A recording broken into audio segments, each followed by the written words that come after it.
You want the good news, you want the bad news? I don't like either one of those options. Your words are super wise, man. You are a prophet. You deserve a prophet. You know, we're not doing therapy here. But you're a psychologist. I'm certainly not going to get myself in trouble by telling you what to do. I just never thought I would call your show. All right, first of all, my advice to you is going to be to shut your mouth. I like that. I can do that. That's doable. Does that comfort you? No. You're my second favorite Italian person. I hope you're going to agree with me. Well, no, I'm sorry. I just was calling to let you know that you are right. This should not be happening. Now, from the studios of Living Bread Radio Network in Canton, Ohio, the hometown of Mother Angelica, here's Dr. Ray. I got grandkids. Having grandkids does not make me feel old. It's knowing that I'm married to a grandmother that does. My last birthday, I had 55 candles on my cake. And that was just the piece I had. Nice to have you here. It's easy to do. I'm just sitting here. Soft drink off to one side, little pretzels. It's a brutal existence here on EWTN and Ave Mario. Mario? It's kind of a combination of Maria and radio. Ave Mario. Radio. Delighted to be here. Very simple. Program is pretty straightforward. Gets complicated when I have to talk. You'd like to get on the air with a question, comment, particular question about something in your life or someone else's life. Generic question, something you don't understand about psychology or development, emotions, a diagnosis, particular psychological test, developmental test. I'll do my best, and I've got Andrew right there in the Ave Maria studio, and he usually can rustle up something online right away quick, make me sound really smart. I'll say it, and it's really, no, it's Andrew putting the stuff up right here on the whiteboard.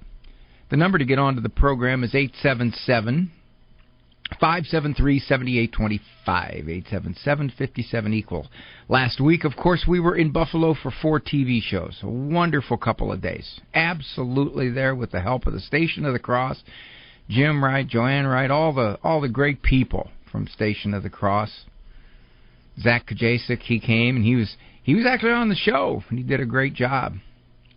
So we got the first 4 episodes of season number 15 of Living Right with Dr. Ray on EWTN television.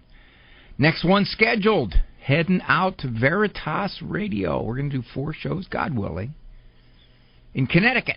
So we're going to find out exactly where in Connecticut the studio is going to be set up and the number for sign-up. We don't have that yet, but it's getting close.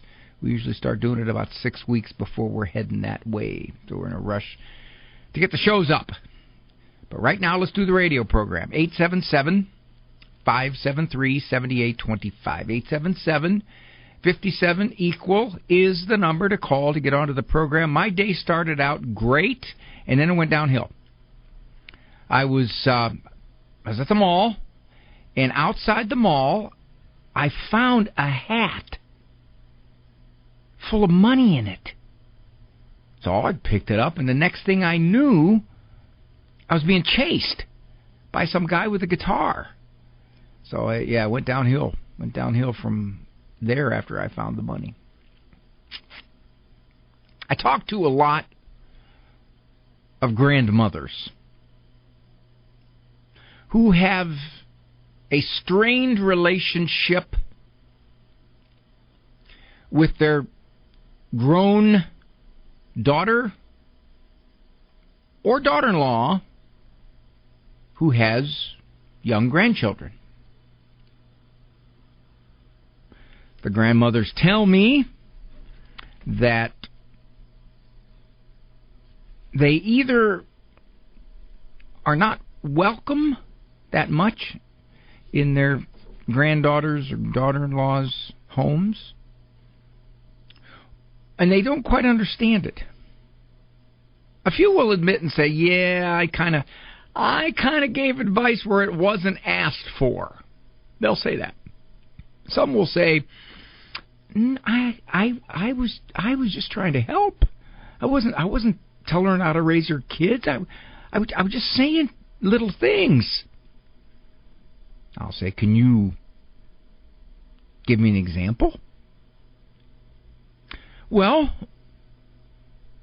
a few weeks ago, I thought it was rather chilly outside, and her little 5-year-old was out playing, and I said, don't you think he needs a coat? Wouldn't it be better if you want me to bring him out his coat? Now, on the surface, that's a helpful comment. But remember, things you say are always interpreted depending upon the individual, and she may have heard it as you're questioning my solicitousness, my supervision, my motherly maternal care for my kids' well-being. Now, you didn't mean it that way at all. It was taken that way. That in and of itself doesn't strain a relationship. It's the repetitive nature of such comments. Well, it seems like he's really hungry. Do you want me to get him something to eat? Now you're thinking, wait a minute. Can't I even say the most benign pieces of observation and instruction? Yes and no. Don't you love psychologists? Yeah, you can. Depending on how they're taken. When you run into a situation where your relationship with your daughter or your daughter-in-law, Dr. Ray, come on, hold on a second, you're being sexist here, daughter and daughter-in-law. Wait a minute now. You just go by the numbers. More commonly, the relationship between grandma and daughter-in-law is the point of friction. More commonly, not always. You don't have too many dads being insulted by grandpa saying something, because most of the time grandpas don't say much and dads don't hear it. But that said, read the cues. If you saw that the first 5 or 6 or 7 times you tried to be helpful and it was not accepted well, maybe it was just a silent nothing. No, thank you. No, yeah, good idea. Oh, it's a good suggestion. I think I'll do that. And if it wasn't taken like that, how many do you need before you say, I really can't offer any kind of helpful suggestions regarding raising, supervising, watching over my grandchildren? Dr. Ed, shouldn't be that way. I know. It shouldn't. But if you have someone, and I'm telling you, I see this a lot more among the young parents these days. They're all, not all, Ray, shut up. Not they're all. They're more commonly particular, to use a word, about the proper way to raise children. They see themselves as more aware, more educated, more psychologically correct. And as a result, the older generation, who may see things differently, maybe more traditionally, maybe more discipline-oriented, that's nice. Keep your comments to yourself. Wouldn't it be nice if you could? My son, I've shared this before, said to my wife and I, if you see me and his wife doing something that we should improve on, we should change, we should do different, in your opinion, let us know. He meant it. It's who he is. I think his wife seems the same way because she didn't object to any of that. Now, that said, have we said much? My granddaughter, by him and his wife, of the oldest is 7. I'd say maybe in the last 7 years, well, I could count it on my left hand, and I'd still have some fingers left over. We just don't see it as our business. We don't say, are you going to let him get away with that? What is it that you're not stopping him? Wait, no. So, my suggestion, grandmas especially, read the signals. If you say something you think is just trying to be helpful, trying to lend your childrearing experience to this younger daughter or daughter-in-law, and it isn't obviously accepted well, it's either met with silence or a rolling of the eyes or a glare or a, no, I got this, then you don't need too many of those to know in the future. Best keep your helpful comments to yourself. 877-573-7825. I don't think we've replaced our siding since we moved in 20 years ago. But I'm sure it's still fine, right? We better call Mighty Dog Roofing of Ann Arbor. Damaged siding can cause mold buildup and weaken your home structure. Protect your family by calling local Catholics Dan and Mary Flanagan at Mighty Dog Roofing for a free inspection of your siding, roof, or windows. Mighty Dog Roofing, 734-224-4916. That's 734-224-4916. This program is brought to you by the following nonprofit underwriter. Are you longing to hear God's voice? Lord, Teach Me to Pray, the free Ignatian Prayer Series will open your heart to His voice, to the peace you are seeking, and the only love that fulfills the human heart, Jesus. God is calling you to true joy, knowing Jesus personally. Lord, Teach Me to Pray is free. Go to LordTeachMeToPray.com, click on the red box, order the Lord, Teach Me to Pray series now. Go to LordTeachMeToPray.com. Hi, everybody. Dr. Ray Guarendi, host of The Doctor Is In. Ave Maria Radio has been putting out fabulous Catholic teaching, but the equipment we've got is aged. Like me, needs a lot of help. Some of the stuff is just hard to replace anymore. If you go to AveMariaRadio.net, please, for a donation for the equipment to reach much farther. You're not just donating, you're broadcasting hope. Do you own popular index mutual funds or ETFs? If so, you're automatically own shares of companies that conflict with your moral beliefs. Ave Maria mutual funds are managed to conform to pro-life and pro-family values. Long-term investors can invest in the no-load Ave Maria mutual funds. The experienced professional portfolio managers make decisions based on investment fundamentals and pro-life values. You can learn more about Ave Maria mutual funds today at 866-AVE-MARIA or visit AveMariaFunds.com.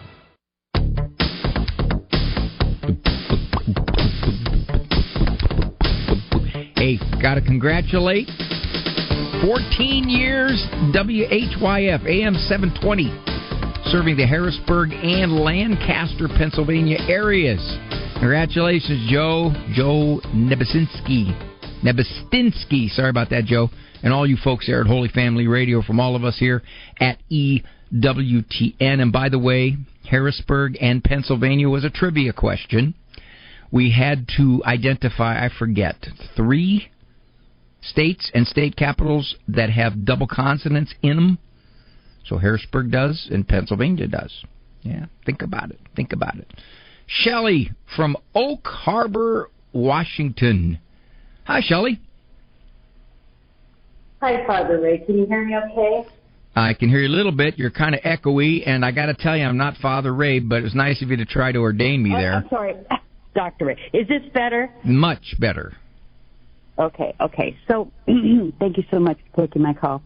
So, I have been married for 22 years by a judge. I've been Catholic my whole life, and I don't know why I went anyway. Now I'm looking at getting married in the church, or actually I went to get blessed, and they said, well, that's getting married. So, but I'm in really thinking about it. So we dated for 5 years, and he was the most loving person, flower every week, held my hand everywhere, sat next to me always, kissed all the time. And then we got married, and we also had premarital sex also. Then we got married, and everything stopped. Everything. So wait a minute. All at once, Shelley? All at once? Yes. All at once. Everything stopped. Everything. And in questioning him, he'd be sitting in front of the TV all the time, and he was at the time of practicing alcoholic. He has since quit, but no treatment or anything. But so everything stopped, and I would ask him, why are you even here?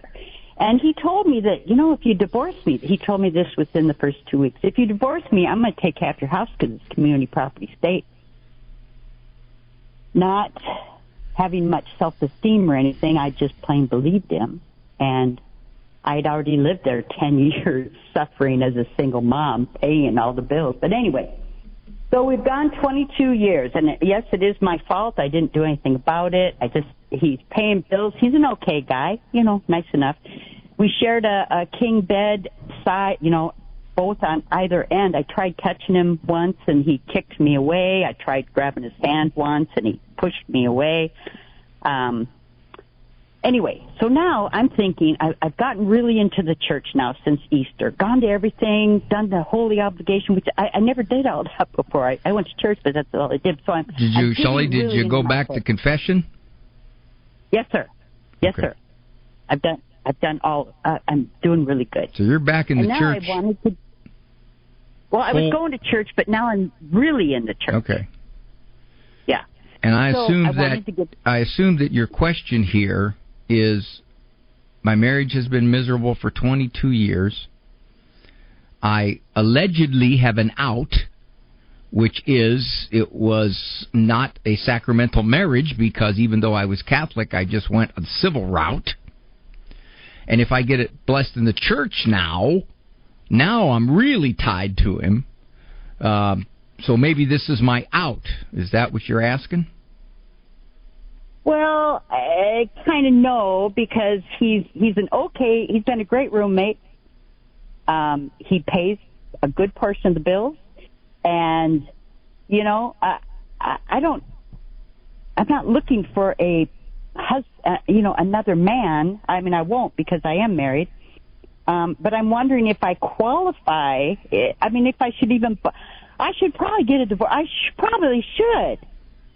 But he's an okay guy. And what did the priest tell you when you went to confession? You told the priest your situation, and of course, now that you're fully back in the Catholic Church and you're living in a civil marriage, obviously physical relations are not part of the package here anymore. Is that where you're at? Well, we got to have sex once, yes, in my 22-year marriage. Oh, man. Okay. Yeah. Like I said. So living as brother and sister at this point is exactly the way you're doing it? Exactly. Okay. Separate rooms. Yep. All right. For the last 10 years, yeah. Well, some might say... What I'm wondering... Yeah, what is your question for me there, Shelley? So I know I can probably go through the sacrament and stuff, but should I? I'm not sure it's a good idea that I get the sacrament because of my marriage. It's not really a marriage. So why should I get that sacrament for me? Well, you're living with the guy, and obviously you are living as brothers and sisters, which is what the church would teach in a situation like this. However, there are those around you maybe who would see this and just interpret it as, well, she's Catholic and she's gone to communion and she's living with some guy that she got married by a justice of the peace. Okay, so apparently it doesn't matter to her how she got married, even as a Catholic. So the word is scandal. There are those people who would look at this and say, well, just another Catholic who's kind of doing her own thing. That's a possibility. Okay, there. I would suggest you actually talk to a real father. I know you tried to make me father, but I missed it. Okay, I really just don't have the ordination factor. So given that, you talk to a priest, sort through your situation. If you say to yourself, I fully intend to stay with this man till one of us dies. That's the way it's going to be.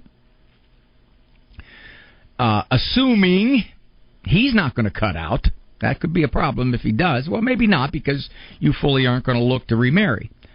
So if you say, I think I'd like to be married in the church. I am Catholic. My faith is meaning very much to me these days, much more than it did 22 plus years ago. So therefore, I would like to be married in the church. Now, here is another problem. That's too bad. You got to sort through all this stuff. I'm not sure if you get married in the church, you get your wedding blessed.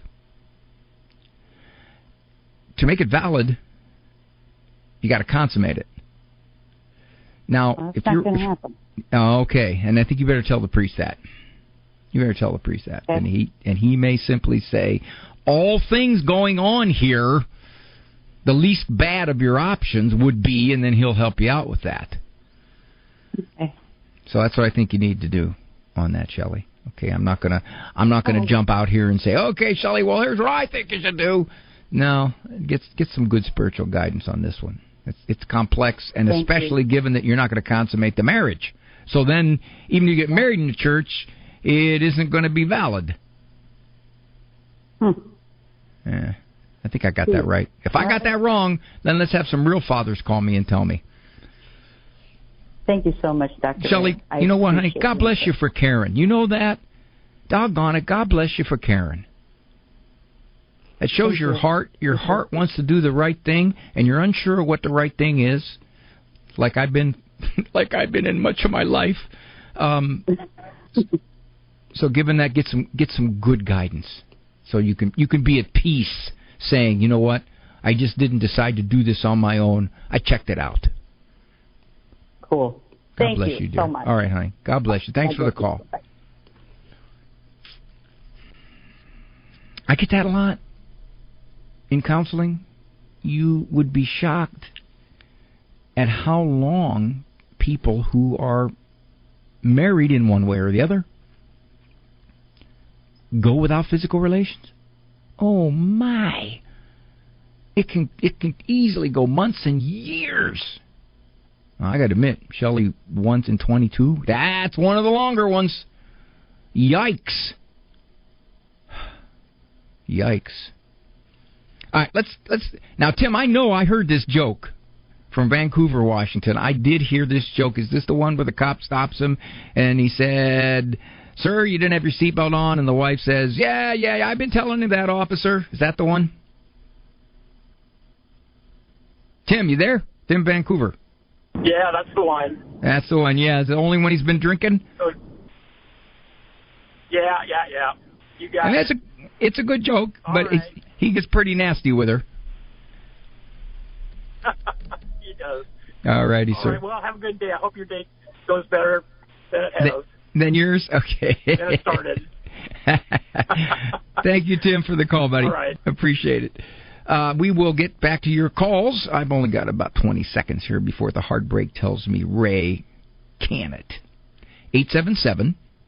877-573-7825. We're at the halfway point of the program. It comes fast. Gee, it comes fast. I'd like to hear from you. Well, we got plenty of time. Plenty of time. You want to call in? Don't worry about it. Well, there's probably people I'll never get in. I'll just sit here on the line till the end. No, you won't. We'll get to you. 877-57-EQUAL.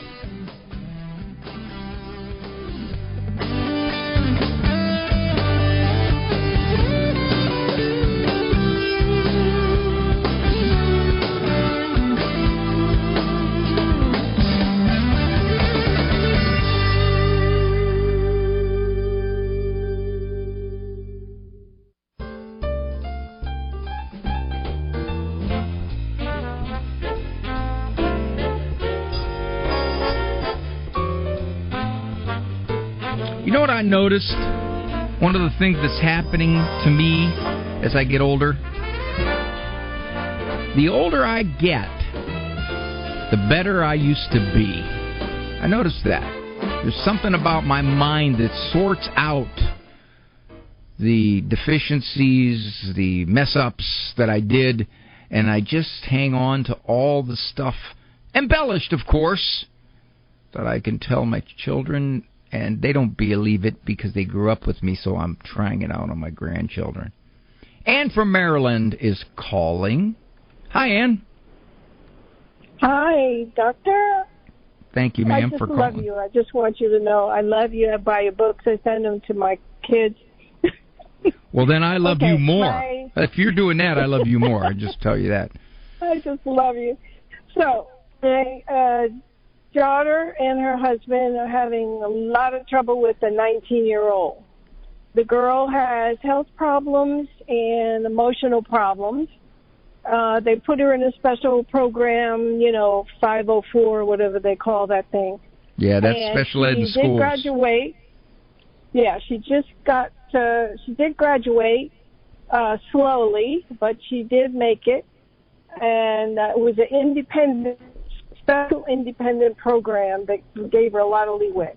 Bottom line is she's 19. She can drive. She's smart, but she has a lot of problems. She refuses to go to church, and that's been for a couple of years, which I never would have put up with, but, they're trying to work with her. And they understand that she's, considered an adult, but they have house rules because she lives there. And I think a lot of their attitude is very good and right on. But the other day she took the car, which she has access to, which she's allowed to take, and especially when she'll be using it to go to school, hopefully.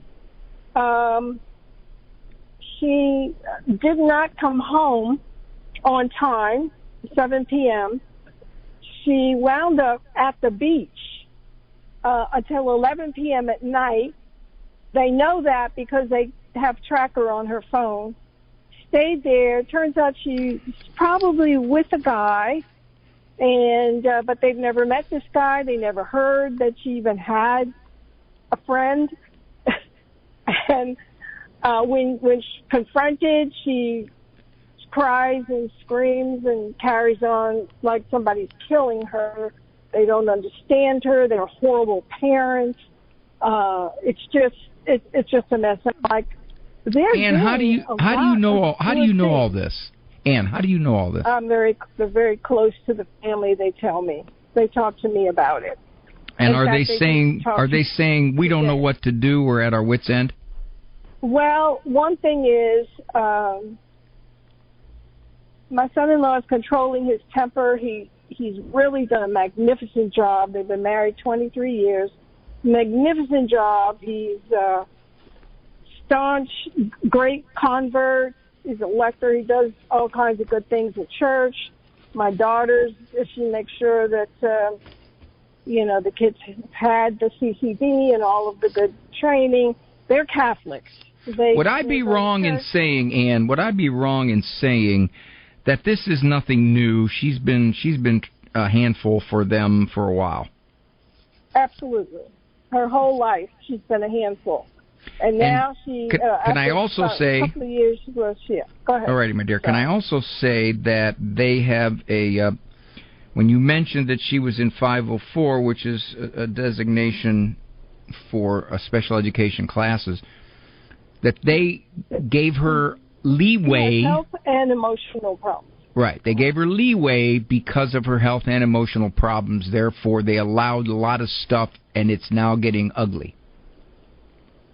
It is very ugly because she's not, and from time to time, she has not obeyed the curfews. In fact, the reason she had a 7 p.m. curfew is because the week before she didn't make her 8 p.m. curfew. Well, you said something interesting, my dear. You said something interesting. You just kind of said it in passing.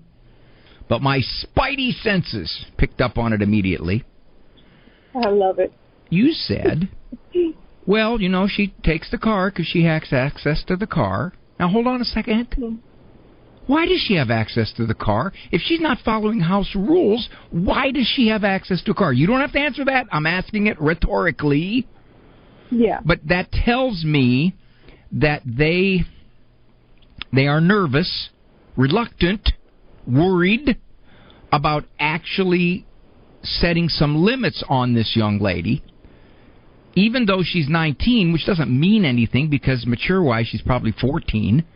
So given that, she's legally an adult, and her attitude is probably, I'm an adult, I can do what I want, and so they're skittish. They're very skittish about actually drawing a line. Then you said something else, Ann, here. You said your son-in-law, beautiful man, very good father, etc., etc., and I'm going to speculate. You tell me I'm wrong, and if you tell me I'm wrong, I'm going to hang up on you because I don't think I'm wrong. Which is that you're never wrong. Your daughter has been more tolerant of a lot of this conduct, and your son-in-law would like to do more about it, but he's trying to keep the peace. Okay, tell me I'm wrong. You're absolutely right. I knew it. And I knew it. That's why I knew I wouldn't have to hang up on you. But this time, she is angry.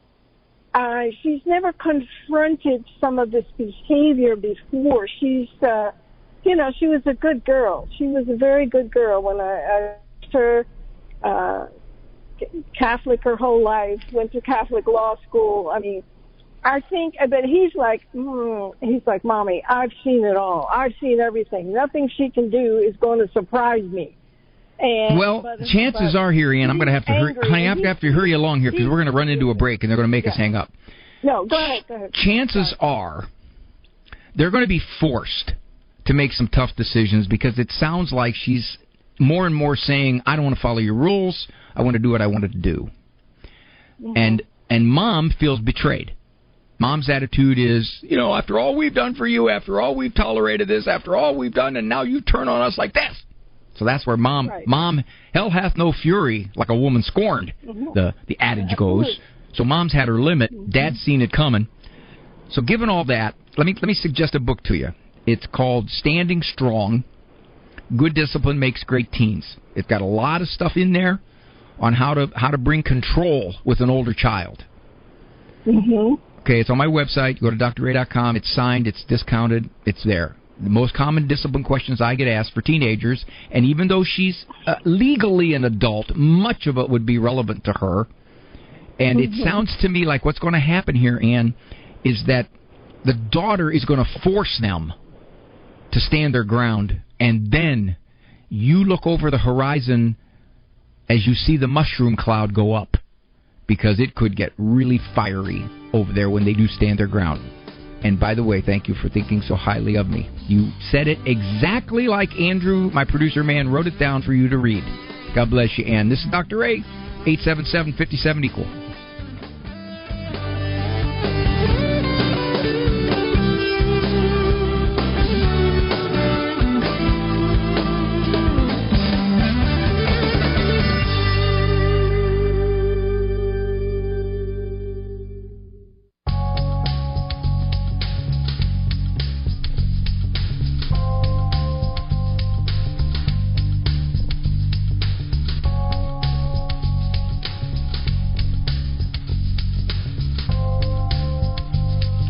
Situations where, there were interesting dynamics in Ann's call.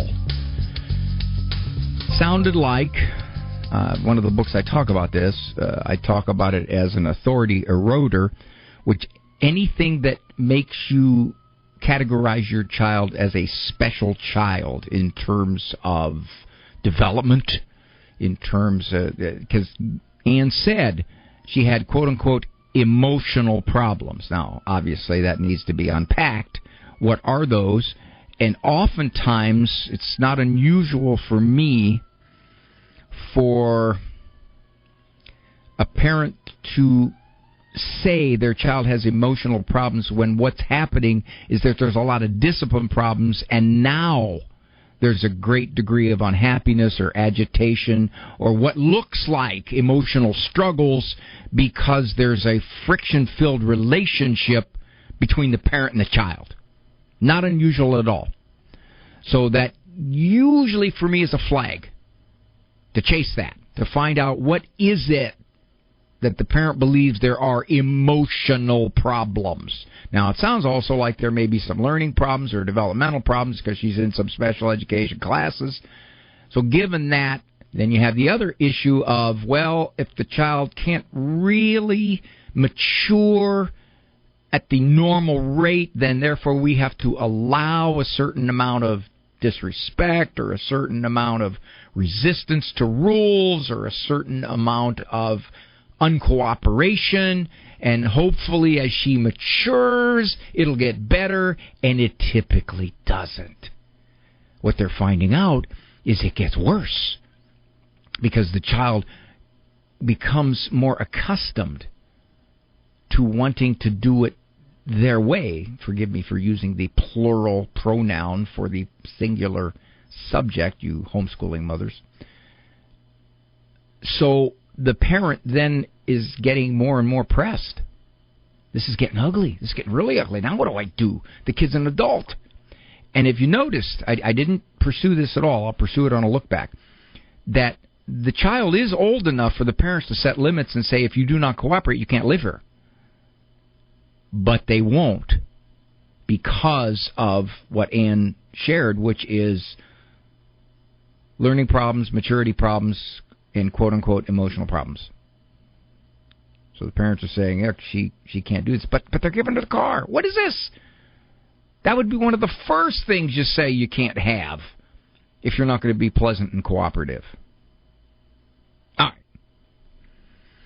right. Oh boy, got a couple disagreements up there. I want to answer them both. One is a caller off air, so I'll go to Brendan. He disagrees with me about the marriage situation. Hello, Brendan. Hello, Dr. Ray. How are you? Okay, tell me about that. Well, first I'll say I'm a long-time caller, and I've been listening for many years to see if I can find something that I disagree so that I could call in and be pushed to the front. I finally have it. Brendan, wait a minute. Opinion. Brendan, this is very tricky of you because you knew that if you disagreed with me, you really don't disagree with me, but you're going to say you do so that you can get to the front. Very tricky, Brendan. Yes. Well, no, it's actually it's not my opinion. It's I'm calling in with what the church teaches. I'm not a real father. I am a real father, but I'm not a priest. But I did double check. You mentioned to the woman who was in the 22-year relationship where they were living like roommates, and she was wondering about having her marriage convalidated. Mm-hmm. And you said that it would require the marriage to be consummated to be valid. And that's not actually correct, according to the teaching of the church. It can be a valid marriage. If it's not consummated, then it's dissoluble. So the consummation is what makes it indissoluble. So Mary and Joseph did have a true and valid marriage. Oh, okay. Well, I'm glad that nuance is critical. So let me see if I got it. I thought so. I thought you'd appreciate it, knowing you, man of the humility that you are. I thought you'd appreciate it. My gosh, just another notch in my humble belt. So I got to make sure I got this right. So that, in fact, the marriage, if it's consummated, would be a valid sacramental marriage. However, if it were not consummated, it would still be valid and sacramental, but it would be dissoluble at some point if it comes to that. That is my understanding. Again, I'm not a theologian or a canon lawyer, but that is my understanding, and I thought it was incorrect what you said, so I did consult Catholic Answers, and yes, that is my understanding of it. Yeah. I want to know which of those bums at Catholic Answers had the audacity to contradict me. I don't know who it was. I'd have to go back and look. But it's hard to believe. I know it. They'll get a good talking to from me. Well, those guys are certainly on top of things, and the ladies there too. So I am not want to say no. I'm grateful for the correction. Grateful.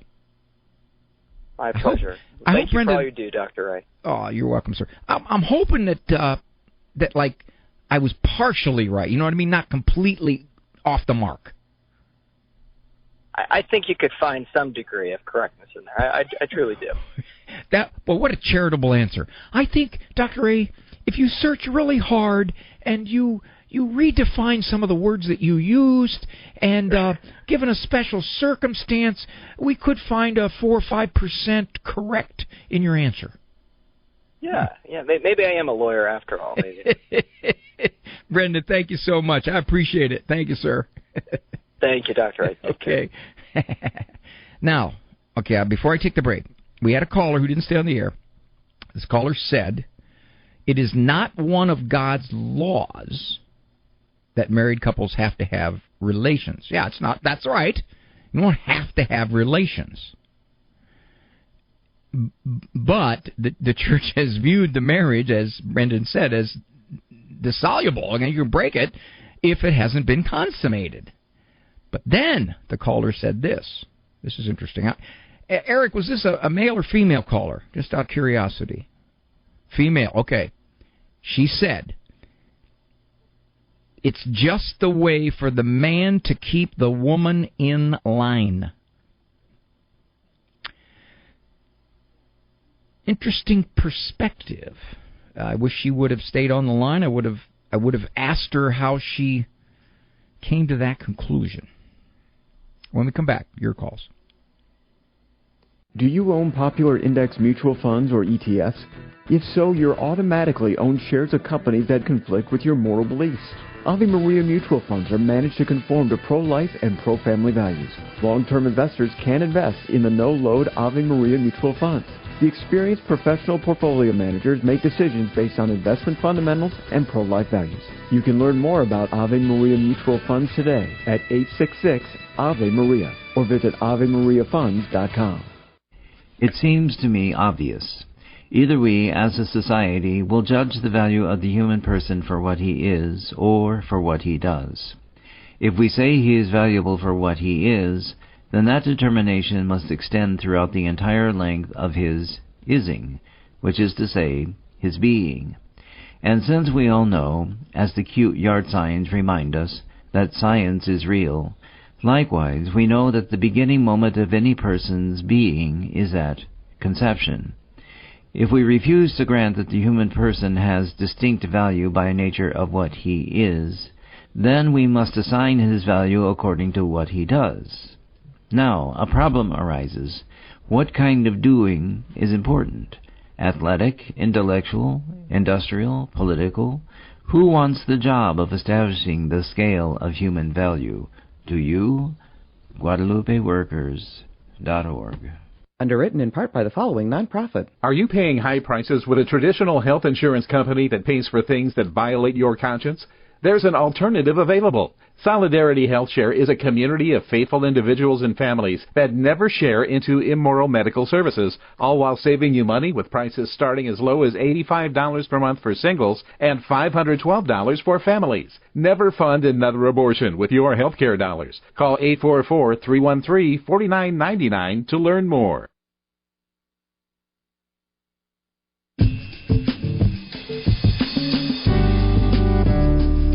One comment before I go to the phones. And this is directed towards Teresa Tomeo and Father Joe Krupp. I heard you this morning. I have sources. I am aware. I was not there to defend myself. However, given Teresa's advanced years, I'm sure probably by now she's forgotten even what she said. And Father Joe, who is my compadre on the Good News Cruise all the time, we have a great time together simply because, well, I carry him. Pretty much carry him. And he's funny. There's no question he's funny. Very funny. But most people don't notice that he demands a teleprompter for his emceeing. They don't see it. Debbie. is okay. Debbie is okay. It says right there. You're full of yourself there, Debbie. It says, Debbie, okay. What's going on with your daughter and her adopted daughter? Well, she mentioned not long ago, she's 12, because she did have a choice in being adopted, which was, she fostered at 8 months, and it was adopted, that she lost autonomy. She didn't have that choice, so her choices now have been, like, to give her more autonomy, she kind of just rules the roost and weighs. Uh-oh. Debbie, did you leave me? Oh, boy. She dropped. You know, just an interesting thing to do. Nobody thinks, for example, let's say you're in a friction-filled interchange with someone. Okay, we got Debbie back. Debbie put me on speed dial and dialed me right back. Hi, Deb. No, I okay. passed out, but I'm just wondering how you weigh in on this. I know you've adopted all your children, and so she's allowed to make a lot of decisions and rule, and so I don't know what, this is something new to me. We got two levels on that, Deb. The first level is that it appears that your daughter, it sounds like she had a little bit of adoption guilt here, which means she didn't have a choice. The daughter, the little 12-year-old, didn't have a choice about being adopted or about being with a foster family and then with an adopted family. She didn't have a choice of that. There's this huge, you want to say, nobody has a choice when they're born who they're born to. So that's across the board the same thing. But for whatever the reason, your daughter has chosen to look at her daughter as, well, she didn't have the autonomy that she could have had. And I didn't have any autonomy either, because when I was born, I was just born to my mom. I didn't know. I didn't say to God, well, God, that Italian family down there, drop me in there with them, would you? Nope, I didn't have a choice. So maybe you could say that to your daughter. You could say, how is this any different than if your daughter would have been biologically born to you? That's the first thing. Okay. But the second thing is, it doesn't sound like she thinks she's doing anything that's problematic. Mm-hmm. Okay. Right? Yeah. Exactly. Have you ventured into saying anything? Oh, you should have heard my opening monologue. Go ahead. I did. And how was it received? I will carefully.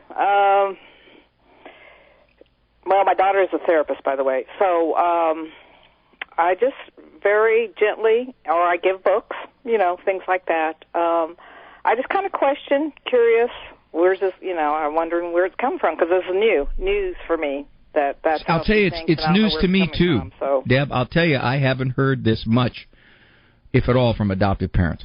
I've never heard the rationale of somehow, some way, she didn't have the autonomy that a biological child has, which I don't see how a biological child has any autonomy when they're born, who they're born with. But yet, because of that, she's trying to balance it out, allowing her daughter to have as many free choices about things as possible. I mean, does that sound like it summarizes it? Oh, yes. And lots of trouble, lots of problems.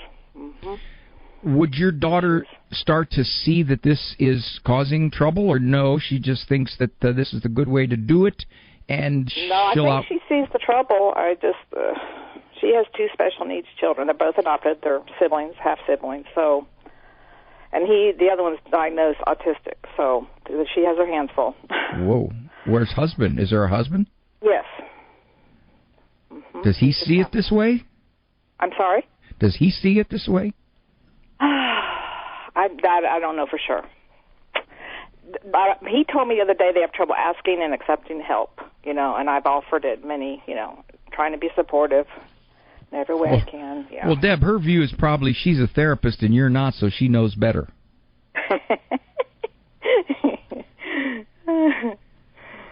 I'm going to take your laughing as agreement. I don't know if she sees it that way, because I know a lot. I'm sorry. I've seen counselors over the years, I've had a counselor say, you know as much or more than me. I've had a counselor say that to me. So, and, well, then you tell the counselor, then you need to pay me. That would have been good. You know, my dear, I would say this. A couple of questions you can ask your daughter. You can say, do you think this is working out, this idea that she needs to have more choices, more autonomy? Mm-hmm. How's this working? That's all. You're not giving any advice. You're just interested. How's it going? First thing. Mm-hmm. Second thing, will you get to the point, if it really gets tough, what will you do? Will you say, I need to continue to give her more autonomy, or I need to rethink this? Just ask her that. Mm-hmm. Maybe you're better off asking son-in-law, because it sounds like he's a little more open to your opinions than your daughter. That I don't know. No. Okay. But bottom line here, Deb, you can't do anything about it. Okay. That's it. You can't. I mean, you can ask her a few questions. But I'll tell you what I think is my prediction. If it continues like this, you're going to have to be around to pick up some pieces. That's for sure. Mm-hmm. I know this. Thank you for the call, Debbie. Thank all of you for listening in. Appreciate the calls. Your calls make the show, and you help me learn stuff. Appreciate it very, very much. Walk with God. Now that's an autonomy you want. For information on Dr. Ray's presentations, books, and CDs, visit drray.com and follow him on Facebook and Instagram. The Doctor Is In is a co-production of Ave Maria Radio and EWTN Radio and carried across the EWTN Global Catholic Radio Network.